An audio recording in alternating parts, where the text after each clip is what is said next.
Ya. Apakah juga dalam tuntutan pidana, Ya.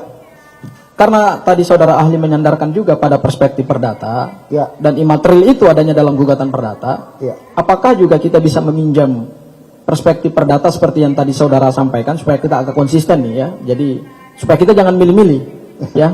Apakah juga perspektif perdata dalam perhitungan ganti kerugian itu juga bisa dipakai juga untuk tuntutan ganti rugi dalam salah tangkap, salah tahan, dan salah geledah? Baik, izin yang mulia. Saya tegaskan kembali bahwa saya membatasi diri saya supaya saya tidak masuk dalam pokok perkara. Kalau ternyata alasan hukum yang saudara sampaikan sesuai dengan ketentuan hukum, saya menyampaikan di sini, saya tidak bisa menilai putusan hakim. Saya punya kode etik. Saya tidak bisa menilai perbuatan salah orang lain kemudian mempublikasikan. Ya, izin saudara ahli sebentar. Sebentar, saya potong sebentar aja. Maksudnya saudara masuk ke pokok perkara ini pokok perkara pidananya kah? Atau pokok perkara peradilan, pra-peradilan, sementara yang kita sidangkan adalah pra-peradilan, bukan pokok perkara perbuatan pidananya. Jadi apa yang saudara maksud dengan pokok perkara saudara nggak masuk di situ? Betul, saya jelaskan dulu. Makanya saudara tangkap penjelasan saya, baru saudara berasumsi. Yang pertama, Saya tidak berasumsi, saya bertanya kepada saudara ahli. Sudah, tidak usah berdebat. Silakan lanjutkan dulu, dengarkan dulu. baik, yang pertama, yang mulia, hakim memiliki alasan hukum bahwa tindakan penyidik itu melanggar undang-undang. Kenapa? Karena ini. Saya tidak punya kapasitas menilai itu. Karena saya junjung tinggi asas res judicata itu. Saya bicara di persidangan ini berdasarkan undang-undang.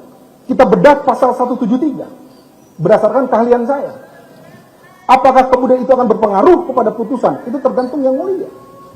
Saya hanya bercerita, menjelaskan tentang hal-hal normatif yang ada dalam pasal 173. Kewenangan untuk meminta ganti kerugian. Tapi berkaitan dengan faktanya, putusan itu adalah, jadi hal material itu bukan hal material.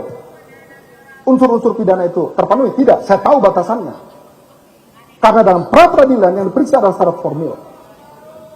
Sehingga saya tidak bisa menilai putusan itu yang mulia. Demikian yang mulia. Baik, saya lanjut ya, saudara ahli ya. Kalau saudara tidak bisa menilai putusan pra-peradilan, padahal sebenarnya di dalam ilmu hukum kita mengenal ada yang disebut dengan eksaminasi putusan. Putusan boleh diuji kok oleh para ahli.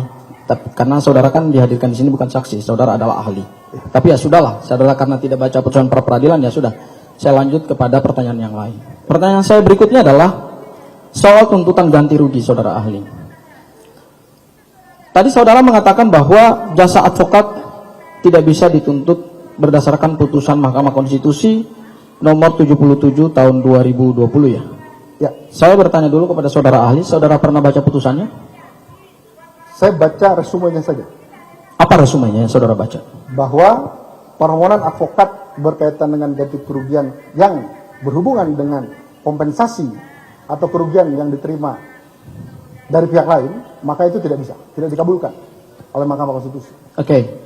Apakah yang saudara baca itu kaitannya dengan pengujian undang-undang mana atau pasal mana sehingga saudara bisa menjadikan itu sebagai dasar rujukan?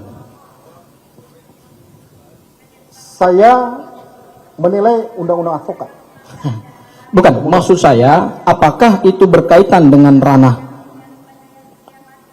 judicial review atau JR terhadap KUHP, kemudian undang-undang advokat, ataukah itu berkaitan dengan perdata? Berkaitan dengan keperdataan. Pasal berapa yang diuji? 1365. Oke, baik. Ini berarti saya akan tanya. Ya. Karena ganti kerugian ini ranahnya adalah ranah pidana, Ya. apakah suatu yang tadi saudara katakan ada gugatan, Ya. kemudian ada tuntutan. Ini kan sifatnya adalah tuntutan ya, saudara ahli ya? Ya. Oke, baik.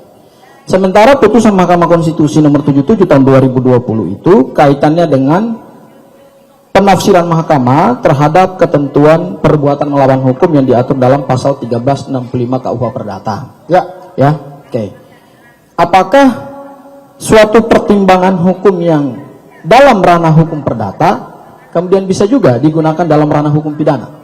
Silakan saudara ahli. Karena ini pra peradilan ranahnya ranah hukum pidana. Baik. Saya disclaimer dulu yang mulia tentang cross eksaminasi. Betul yang saudara katakan tadi bisa dinilai, tapi forumnya bukan ini. Cukup sampai di situ. Yang kedua, pertanyaan saudara tadi. 1365 KUH Perdata, onreh matekedat. Perbuatan melawan hukum yang akibat kesalahannya maka bisa dimintakan ganti rugi, bahkan dalam penafsirannya bunga dan denda bisa dimintakan. Tetapi MK pada saat itu menolak bahwa tuntutan ganti rugi itu yang berkaitan dengan fee advokat. Itu dalam ranah perspektif perdata, saya setuju. Karena objeknya adalah 1365. Tapi yang mulia, bicara perbuatan melawan hukum, perspektifnya bukan hanya perdata, tapi bisa saja ditafsirkan, ini pendapat saya, kita boleh berseberangan, bisa ditafsirkan sebagai tolok ukur dari majelis hakim ketika memeriksa suatu perkara. Ganti kerugian misalnya. Ada PP 92 2015, limitatif mengatur angkanya. Oke, bisa dipakai, bisa. Bahkan wajib dipakai karena itu undang-undang. Lalu kemudian ada ganti kerugian kaitan dengan jasa advokat. Ini perspektifnya perdata, betul. Kenapa? Dari marwahnya saja, hubungan advokat dengan klien itu ada hubungan keperdataan. Gak bisa dibawa ke pidana, apalagi dituntut di pidana. Itu pendapat saya. Karena perspektifnya perdata, udah tepat putusan MK itu 1365 itu, karena itu perspektifnya perdata. MK saja menolak diperdatakan, apalagi dimintakan dalam pidana. Bidangnya pun beda yang mulia. Sehingga tidak tepat kalau itu dimintakan dalam tuntutan pidana. Dalam perspektif pra peradilan yang mulia pasti. Demikian jawaban saya. Baik, saudara ahli, saya lanjutkan lagi. Ya, Dalam tuntutan ini ada juga adalah tuntutan imaterial. ya, Tuntutan imaterial. ya, Di dalam perdata juga dikenal tuntutan imaterial.